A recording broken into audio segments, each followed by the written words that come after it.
I'm in Inglewood, living off Arborvitae. I'm on government assistance, and I run out of money, and I had to buy Pampers for Jelani. And I had $11.42 in the bank.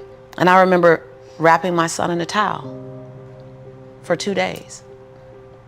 You know, someone said, because when I tell the story, I always get teary-eyed. And someone said, do you fabricate the tears because you've told the story so much? No, I'm a mama. Every time I tell the story, I feel it again. I remember the second day, like you said, I had my hand on Jelani's stomach, and I said, don't worry, baby. Mommy will never be this broke or broken again. And that day, what shifted for me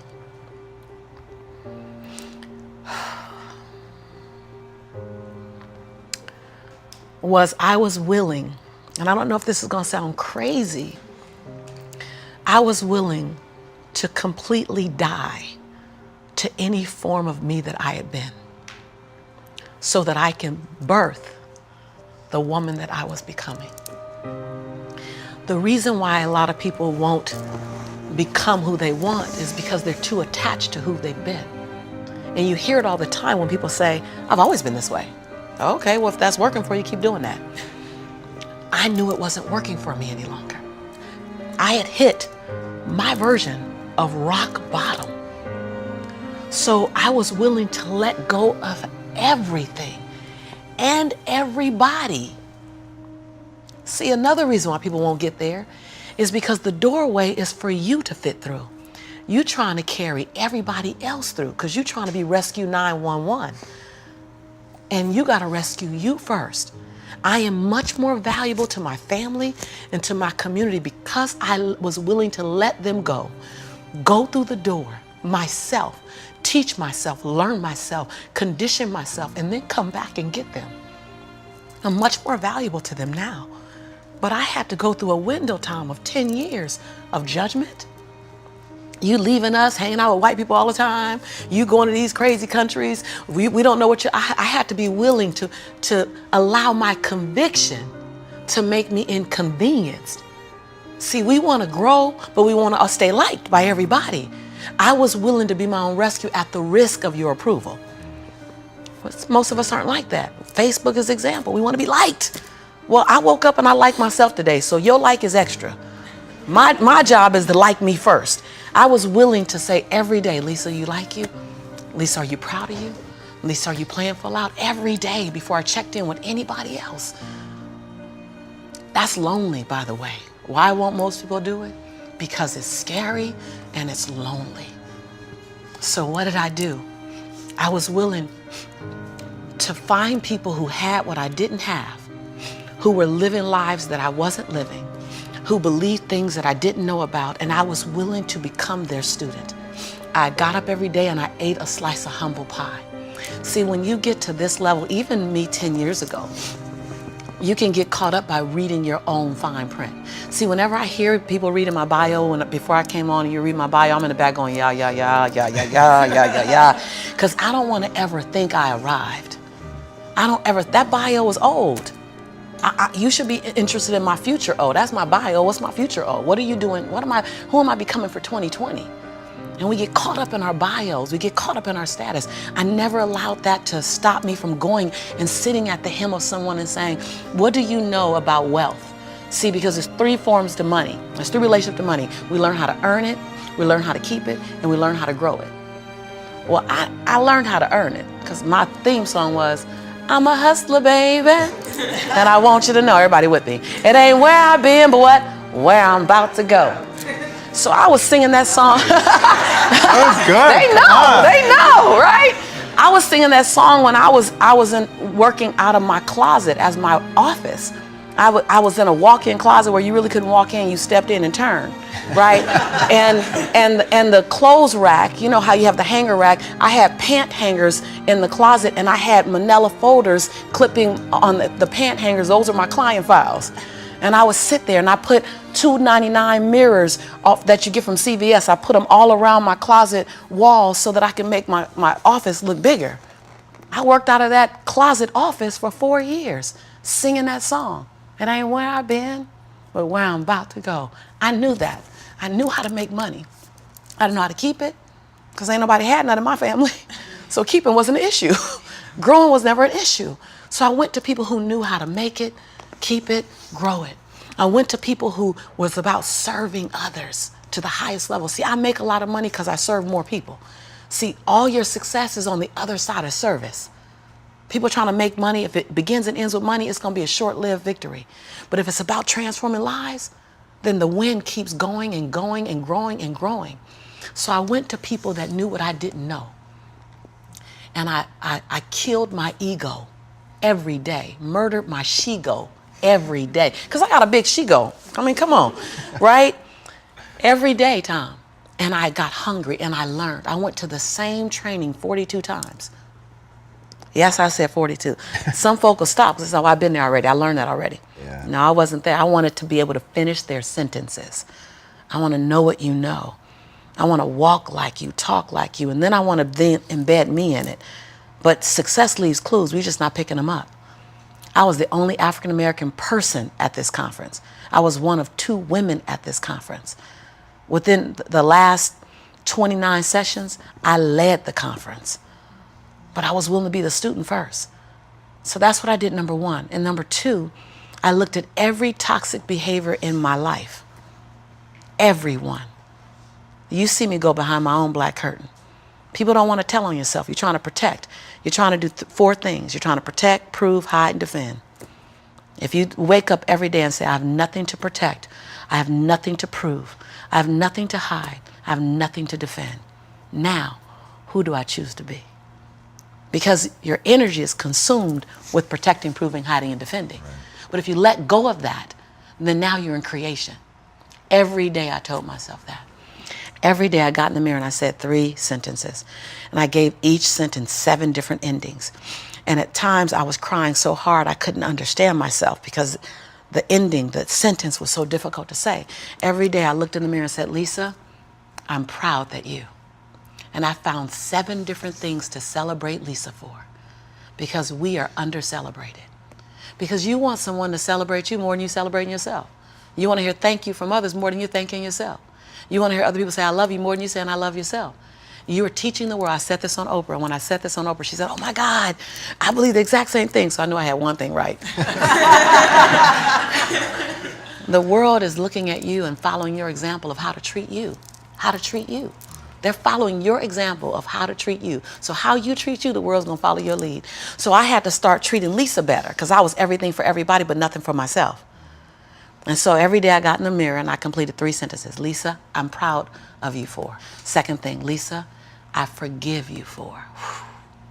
That one took me down daily because I'd had a son with a man who was now in prison, my biggest nightmare, my greatest nightmare.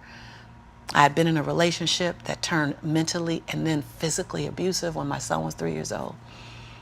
I made money but lost it. I was on government assistance. I was on welfare. I was on WIC, Women, Infant, and Children. I got a lot of forgiveness that I had to do. But I was willing to forgive myself every day. And every day I said the same thing for like 6 months until it got easier. And then one day I went, Lisa, I forgive you for it. And that thing didn't come up anymore. I was like, ooh, okay, on to the next. 7 different endings. And the last thing I did every day, last sentence, is Lisa, I commit to you that. Because we make bigger commitments to other people. If I commit to y'all something, ride or die, you can bet your last dime that I'm going to be there. I'm going to show up. You're going to get 2 dimes. But I would make commitments for me, for myself, and I wouldn't do it. I.e. my weight. That's interesting. So I started every day celebrating Lisa, forgiving Lisa, and making a commitment to Lisa. And then I was willing to invest money in me. I love this story. I was willing to invest money in me. Literally. Literally. I worked at LA Unified School District. And I knew I couldn't stay there because they needed a degree. I didn't have a degree. They didn't seem happy. I wanted to be happy. So I would have my son at daycare during the day. I'd work 9 hours. I pick him up from daycare, take him back to my office. I take a 30-minute break from 6 o'clock to 6:30 to go get him. I start working from 6:30 until midnight every day at my office on me, every day. Put my son on a little, primary color blanket, something to occupy him.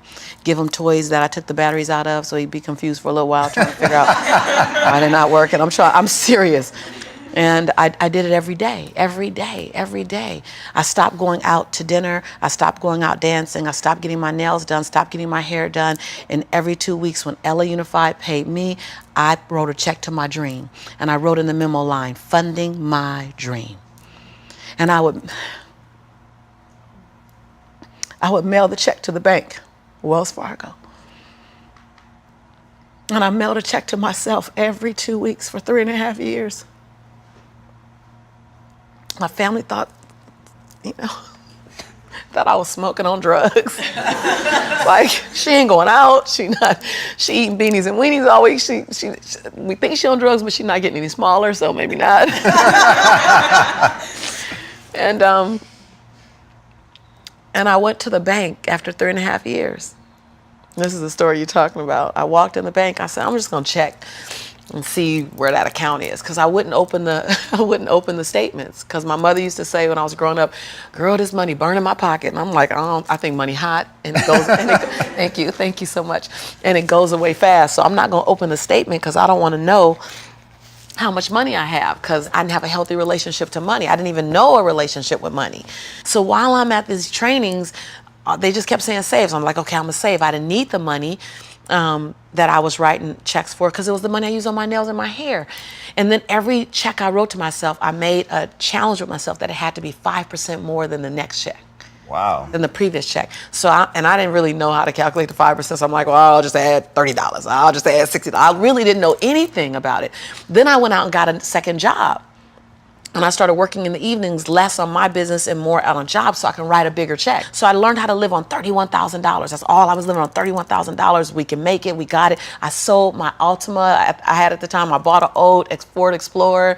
I just skinnied down. I moved out of my 3-bedroom house. I moved in with a roommate. She smoked even, and I was like, okay, I'm gonna put towels under the base of the door. Y'all, you gotta be inconvenienced. I put towels on the base of the door so the smoke wouldn't come in the room with me and my son. We slept side by side in the same bed. Went from a 3-bedroom, 3-bathroom house, 2-story, to a roommate, because I was willing to write a check to fund my dream. And I kept writing, funding my dream, funding my dream, funding my dream.